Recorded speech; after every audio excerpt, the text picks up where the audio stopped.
Classes के इस online मंच पे फिर से आपका अभिनंदन है। मैं सविता मैम जो आपको हिंदी पढ़ा रही हूँ, हिंदी में भी हमारी व्यंजन संधि चल रही है।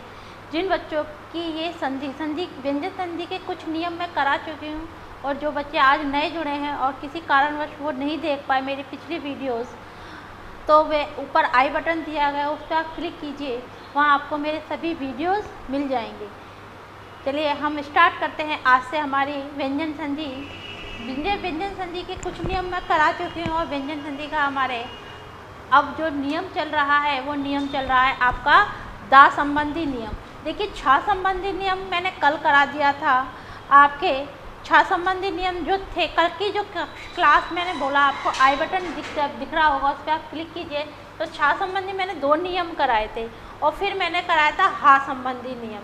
हा संबंधी यानी हा का किस में परिवर्तित हो जाएगा, धा में परिवर्तन हो जाएगा। तो मैंने आपकी जब कल की जो क्लास थी उसमें मैंने आपको 3 बताई थी कि आपका छा संबंधी 2 नियम बताए थे और आपके हा संबंधी। और हाँ, मैंने एक आपको एसआई का पेपर कल सॉल्व कराया था कि आपके 2013 का कि 2013 में आपके संधि के प्रश्न किस प्रकार वहाँ पर बने हैं। चलिए जो बच्चे हमसे जुड़े हैं वो अगर आपको इससे संबंधित अगर टेस्ट देना चाहते हैं तो हमारे डीजे सर क्लासेस के ऐप पे जाके वहाँ पर आप अपने टेस्ट दे सकते हैं। डीजे सर क्लासेस के ऐप पे जाके टेस्ट 1 नाम से हिंदी से वहाँ आप अपने टेस्ट बहुत ही आसानी से देख सकते हैं और अपनी तैयारी को सुदृढ़ कर सकते हैं। ठीक है, तो हमारा व्यंजन संधि चला। चलो आज की बात करते हैं, आज की क्लास की बात कर रहे हैं। तो आज हमारा संधि चल रहा है व्यंजन संधि का नियम नंबर 7 और नियम नंबर 7 क्या कहता है? नियम नंबर 7 है हमारा दा संबंधी नियम। दा संबंधी नियम है। चलिए इस पर गौर करते हैं कि दा संबंधी नियम क्या है। संधि चल रही है हमारी व्यंजन संधि।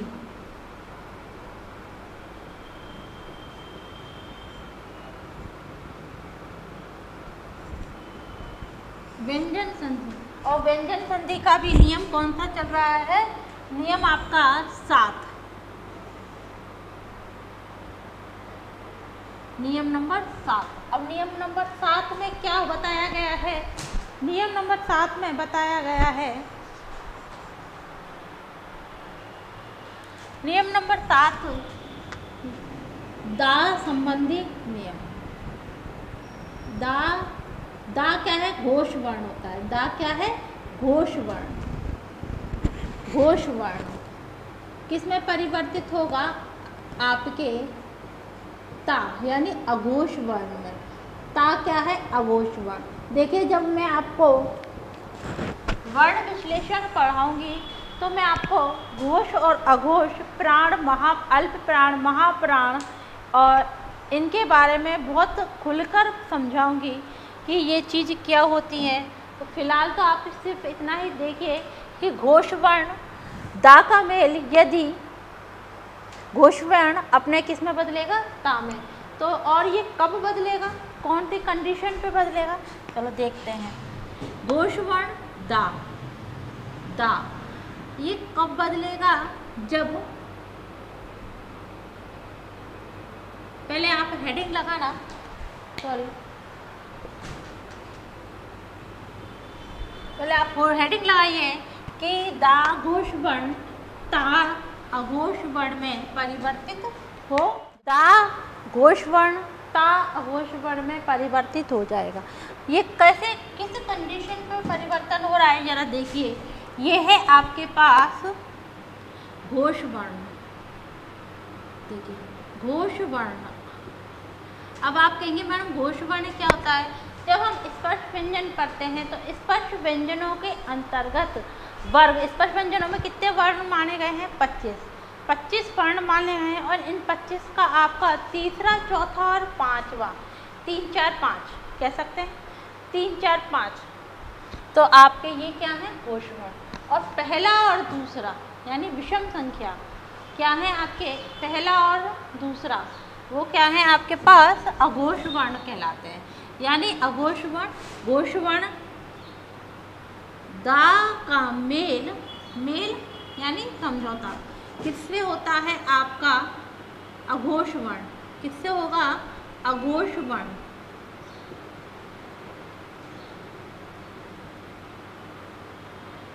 अघोष वर्ण का ख त ता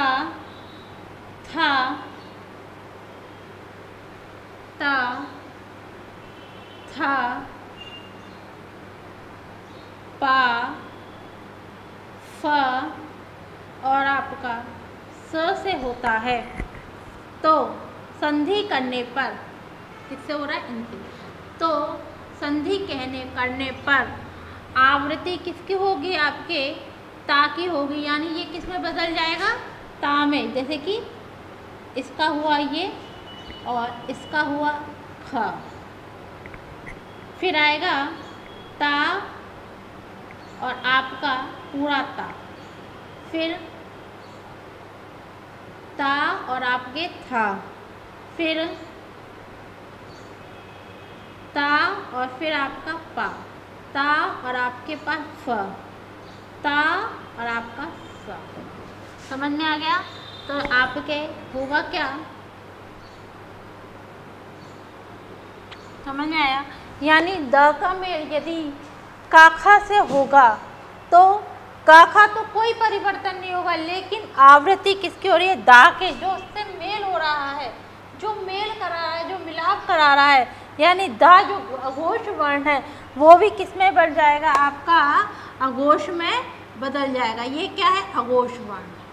तो ये आपका घोष वर्ण किस में बदलेगा? आपका अघोष में। ठीक है, तो घोष वर्ण क्या रूपांतरण या परिवर्तन किस में हो रहा है? आपका अघोष वर्ण में।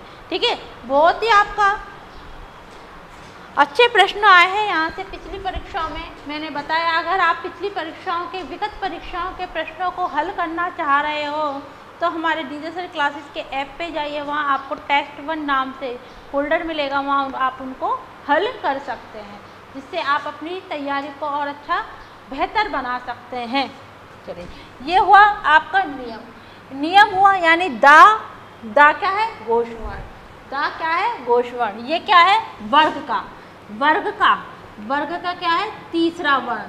तो ये तीसरा वर्ण किस में बदल जाएगा? आपका पहले में ही बदल जाएगा, जो क्या है? अघोष वर्ण कहलाता है। चलिए, ये हुआ आपका नियम, मैंने लिख चुकी हूँ आपके सामने। अब आगे बात करते हैं इसकी परिभाषा की। यानी जब तक देखिए हमारे पास परिभाषा नहीं आएगी तब तक आप इसको भली भांति नहीं समझ सकते। देखिए, अब मैं डायरेक्ट आपको उदाहरण कराने लग जाऊँ तो उदाहरण तो देख ही सकते हैं, लेकिन मैं वो बार बार कहती हूँ कि लिखित रूप में होना बहुत ही आवश्यक है। चलिए, इसको देखते हैं। आपके सबसे पहले परिभाषा की तरफ चलते हैं।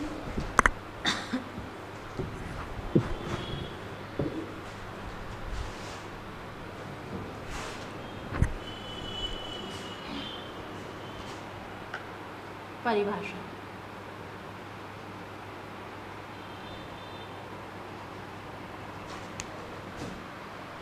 यदि प्रथम शब्द की अंतिम वर्ण की ध्वनि में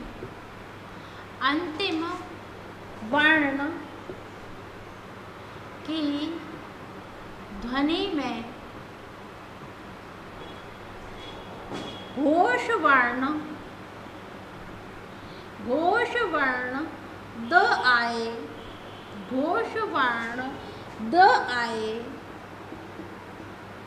और इसका मेल, घोष वर्ण द आए और इसका मेल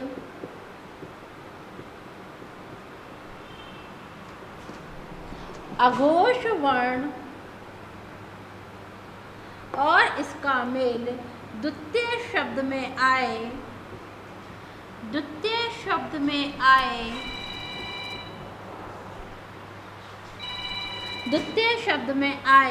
इसका मेल द्वितीय शब्द में आए प्रथम वर्ण के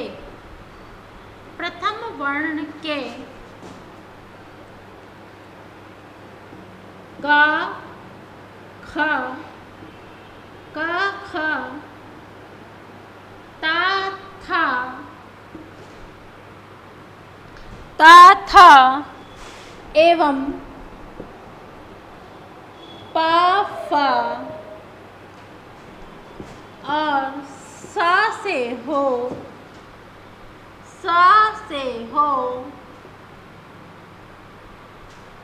तो संधि करने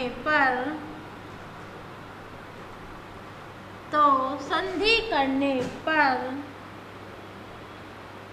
का खा त था पा फा सा से पहले त का आगमन होगा।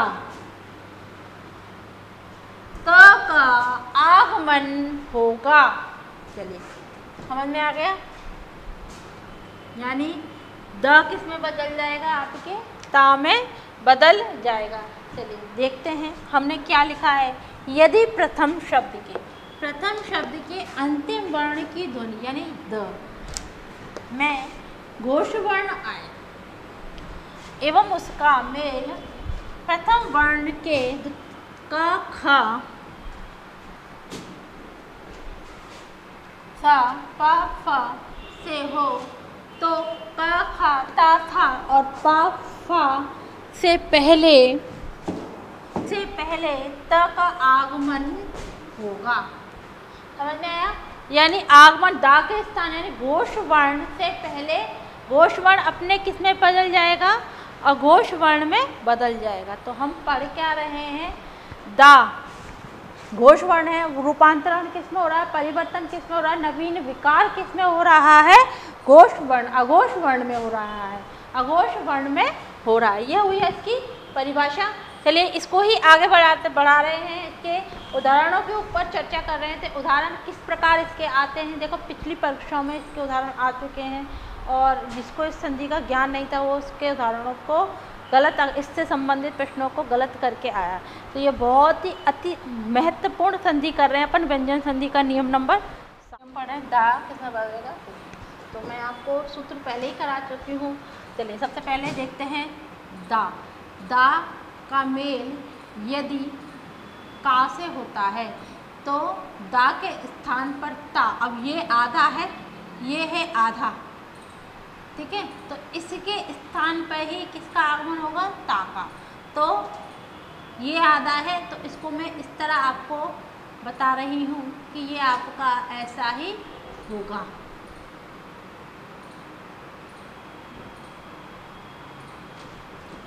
शब्द लिखते हैं। आपके पास शब्द आता है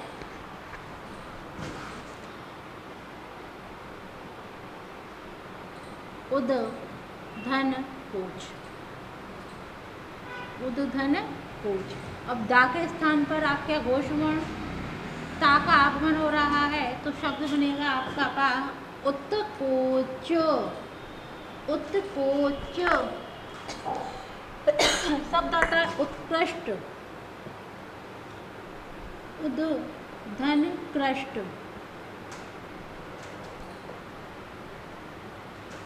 शब्द बनेगा उत्कृष्ट।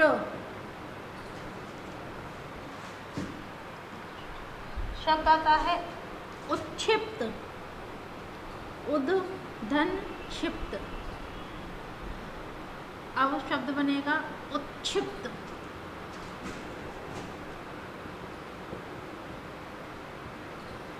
देखिए बहुत से बच्चे जिसको हिंदी की जानकारी नहीं है, देखिए ये छा, अब आप क्या कह रहे हैं मैडम, का से मेल दिखेगा। यहाँ तो आपने छा लिख दिया, तो छा संयुक्त रूप है। छा क्या है, संयुक्त वर्ण है। किसका, देखिए का और शा छटपट जब हम लिखते हैं तो आपका छा क्षत्रिय बनता है। तो मेल हम किससे करा रहे हैं, का से करा रहे हैं। समझ में आया, का से करा रहे हैं। तो दा का मेल किससे हो रहा है, का से हो रहा है। और यहाँ पर क्या, दा के स्थान, दा क्या है, घोष वर्ण, और घोष की जगह क्या बन रहा है, अघोष वर्ण बन रहा है। तो आपका ये क्या बना, उत्क्षिप्त। आगे लिखते हैं हम विपत धन काल। विपद धन काल। फिर आता है आपके पास उपनिषद काल। उपनिषद काल। अब देखिए दा के स्थान पर अघोष वर्ण था, विपत्त, विपत्त धन काल, विपत्त काल। और उपनिषद धन काल, उपनिषद काल, उपनिषद काल। आगे देखते हैं एक शब्द और देखते हैं आपका संयुक्त वर्ण से संबंधित। देखिए शब्द आता है तक्षण। तो जैसे कि मैंने बताया ये किसका रूप है, काका और शाका। तो मेल किससे हो रहा है आपका, तत्क्षण, तद धन क्षण, तद धन क्षण, यानी मेल किससे हो रहा है आपका, का से ही हो रहा है। तो ये क्या है, ता में परिवर्तित हो गया, तत् धन क्षण। आगे देखते हैं शब्द आता है आपके पास शरत काल। शरद, शरत काल।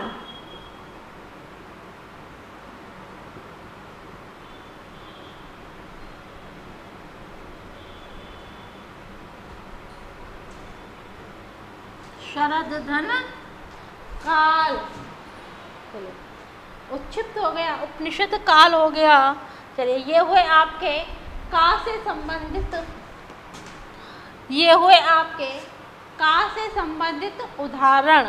तो यानी आपके शरत काल, कई बार कहते हैं शरत काल, तो भाई ऐसे लिखते हैं, कितनी बार हम देखते हैं भाई शरत काल, ये देखते हैं अपन। तो ये अगर आप हिंदी के जानकार हैं और आपको लग रहा है कि ये गलत है और वो सही है, तो आप गलती कर रहे हो। ये आपका संधि युक्त शब्द है।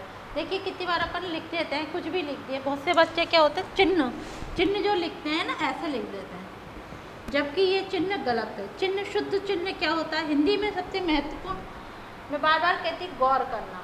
गौर करना किस पर, मात्राओं पर, शब्दों पे, वर्णों पे, आपके हलंत पे, अनुस्वार पे, विसर्ग पे। अब ये क्या है, ये ना आधा नहीं होता, हा आधा होता है, यानी हलंत इस पे लगेगा और ना पूरा आएगा। ठीक है, ये वाला गलत। और शुद्ध क्या है, चिन्ह, ये छोटा सा चिन्ह, लेकिन चिन्ह लगते से ही आपके क्या हो जाता है, गलती हो गई। ठीक है, तो आपका ये हुआ आपका का, का में बदला। फिर आता है आपके खा। खा से संबंधित उदाहरण देखेंगे। देखिए नियम हमारा वही चल रहा है, लेकिन मैं उसके उदाहरणों को आपको भावों में करके दिखा रही हूँ, तो ता का खा में बदल जाएगा। चलिए देखते हैं।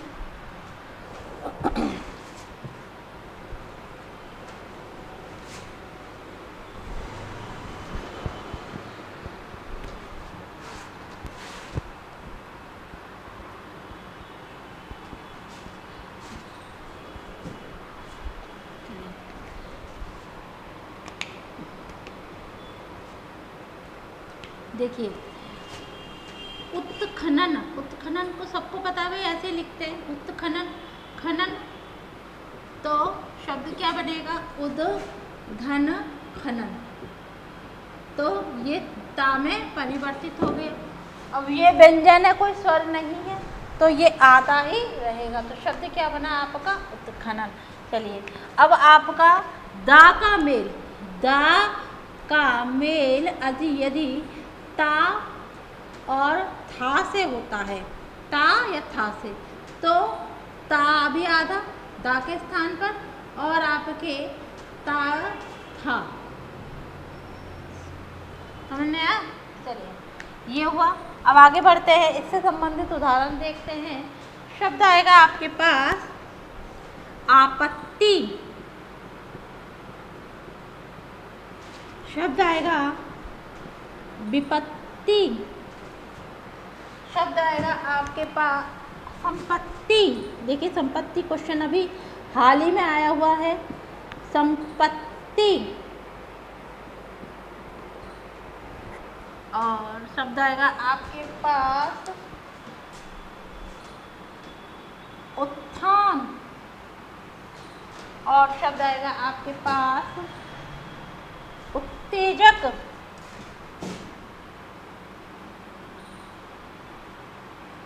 उत्तेजक शब्द आएगा उत्ताप, शब्द आएगा उत्तर, उत्तर। चलिए थोड़ा नीचे लिखने में आ गया, इसको थोड़ा ऊपर कर देते हैं। उत्थान, उत्तेजक, उत्तर,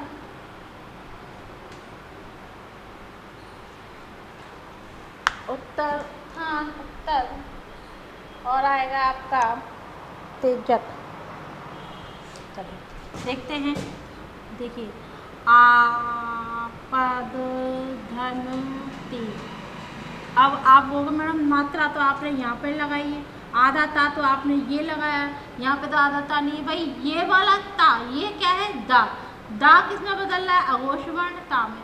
और मैंने पिछली क्लासों में भी बताया है, जब भी आपके ई की मात्रा लगती है तो वो आपके अधूरे को अपने साथ लेते, यानी उसको बाहर अकेला नहीं छोड़ती। तो ये ता कहाँ जाएगा? इसके अंदर जाएगा। तो शब्द क्या बनेगा? आपत्ति। इसी तरह विपत, विपद द बनेगा ना कि ता। विपत धन ती। देखिए हम अघोष वर्ण को अघोष में करें। कितनी बार अगर आप ये मिल जाए ता, कितनी किताबों में ये दिया गया होता है, ये क्या हो, बहुत सी किताबों में गलती दी गई होती है। तो आप किताबों पे पूरी तरह विश्वास ना करें। किताबों में बहुत गलतियाँ दी गई हैं। जो भी आप पढ़ रहे हो किसी अच्छे जानकार से ही पढ़ें, क्योंकि वो अगर आप एक बार पढ़ लोगे तो अगर मान लीजिए उससे संबंधित कोई प्रश्न आपके परीक्षा में आ गया तो वो प्रश्न आपका गलत ही हो जाएगा। चलिए हम यहाँ पर अघोष वर्ण को अघोष में परिवर्तित कर रहे हैं। तो ये आपके इम्पोर्टेंट है। यह भी आपके चाक नेक्स्ट किसी एग्ज़ाम में आया हुआ प्रश्न है। संपत्ति, संपद धन ती, संपद धन ती। तो संपत्ति, उद धन थान, ता का हुआ ता, दा का हुआ ता, दा बनना है ता में। उत्तेजक, उद धन तेजक, उत्तेजक। उत्तर, उद धन तर, उत्तर। तो ये हुआ आपका ये वाला प्रश्न। आपको नियम नंबर 7 के ही मैं उदाहरण करा रही हूँ। तो उत्थान यानी आपके उदाहरण किस तरह आते हैं ये मैंने बताया। आपकी परीक्षाओं में आया था, उसका विच्छेद जो 4 दिए गए थे वो कुछ इस प्रकार थे। संपद धन ती और एक था इस प्रकार संपत्त, संपत्त धन ती, एक था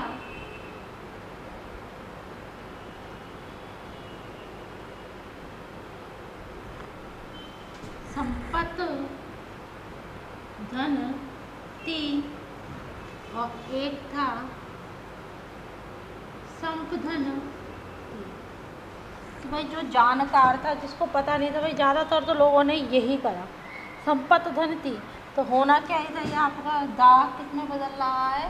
ती में बदल रहा है, यानी अघोष वर्ण अघोष में परिवर्तित हो रहा है। तो ये आपका अभी हाल ही में आया हुआ प्रश्न।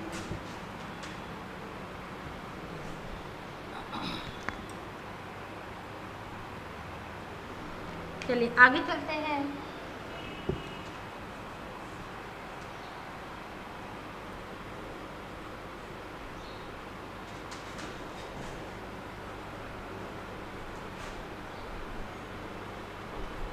देखिए व्यंजन संधि के जो नियम है ना, आपके 15 नियम है, 15 नियम है व्यंजन संधि के लिए। तो हम अभी नियम नंबर 7 की तरफ हैं। आगे देखते हैं। आपका दा का मेल यदि पा और फा से होता है। तो इससे कौन कौन से शब्द बनेंगे? और दा का मेल यदि सा से होता है तो आधा ता और आपका सा, और इधर भी आपका आधा ता और आपके पास फ।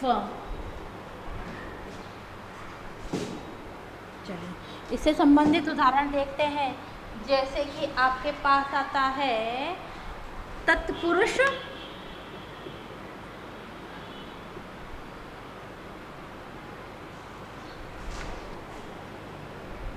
तत्पुरुष, तत्पर, तत्पर, तत्परीक्षण,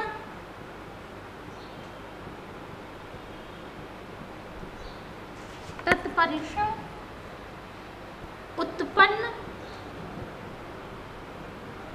उत्पन्न, और क्या आएगा आपके तत्परायण, तत्परायण, इधर आएगा आपके उत्फुल्ल, उत्फुल्ल। चलिए देखते हैं। सॉरी, इधर आपको फुल नीचे ही दे रही हूँ मैंने गलती से उधर लिख दिया। शब्द आता है आपके पास उत्फुल्ल। इधर देखते हैं शब्द बनता है उत्साह, और आपके शब्द बनेगा उत्साह, शब्द बनेगा संसद, संसद, सदस्य, शब्द बनेगा संसद, सत्र, शब्द बनेगा उत्साह, शब्द बनेगा आपके पास तत्सम,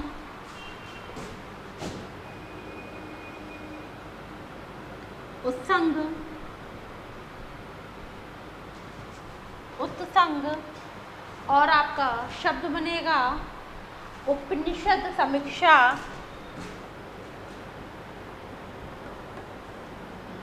उपनिषद समीक्षा,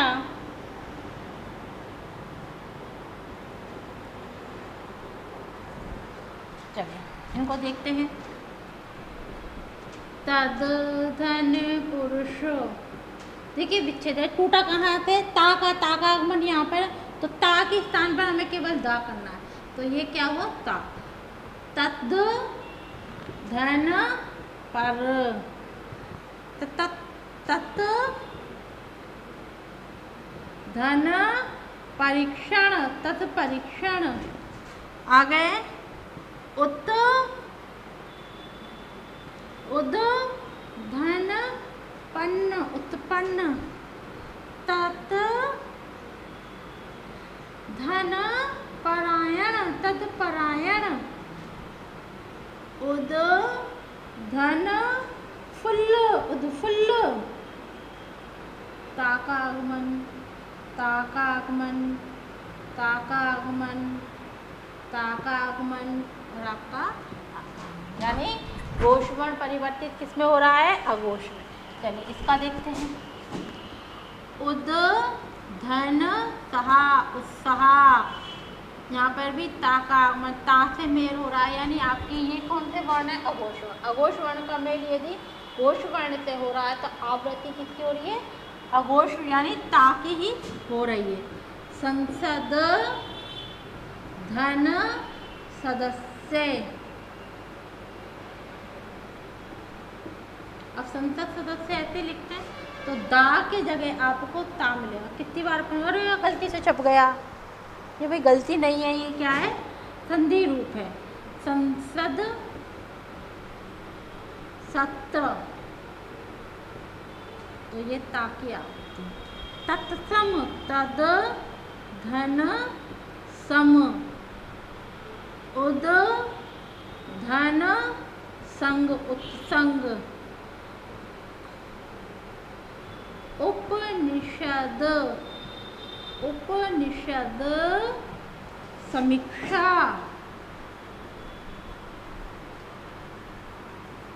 दा की जगह क्या हुआ? चलिए, ये हुआ हमारा व्यंजन संधि का नियम नंबर 7। देखिए यहाँ से आपके उदाहरण जो आ चुके हैं वो एक तो संसद सदस्य इम्पोर्टेंट और आपका यहाँ से है इम्पोर्टेंट, उत्फुल्ल, इम्पोर्टेंट और तत्पुरुष। यहाँ से ये उदाहरण बनते ही बनते हैं। ठीक है, कितनी बार इनके जो ऑप्शन होते हैं, जो 4 हम ऑप्शन दिए गए हैं, बच्चा गलती इसमें नहीं करता, बच्चा गलती करता है यहाँ। जब आपके पास 4 ऑप्शन यहाँ दिए गए होते हैं तो बच्चा पहचानने में गड़बड़ी कर देता है कि जब हम मेल करा रहे हैं, मिश्रण करा रहे हैं, उद से होगा या उत से। भाई उद से होगा, बार बार मैं कह रही हूँ। दा क्या है? घोष वर्ण है। घोष वर्ण किस में परिवर्तित हो रहा है? आपका ता में परिवर्तित हो रहा है, यानी आपका दा किस में बदल रहा है? ता में बदल रहा है। तो ये इसका रूप होता है। चलिए, आज के लिए इतना ही, बाकी क्लास हम कल आगे की कक्षा में देखेंगे। यानी मैंने आपको व्यंजन संधि का नियम नंबर 7 कराया था और मुझे आशा है ये आपको अच्छा तरह समझ में आ गया होगा। यदि इससे संबंधित हमारे प्रश्नों को आप हल करना चाहते हो तो डीजे सर क्लासेस के ऐप पे जाइए, वहाँ आपको टेस्ट 1 नाम से फोल्डर मिलेगा, वहाँ आप इसे सॉल्व कीजिए और आपके सारी जितने आप अपने प्रश्नों को हल करेंगे उतने ही आप अपनी तैयारी को सुदृढ़ बनाएंगे। चलिए, आज के लिए इतना ही। आज के लिए धन्यवाद।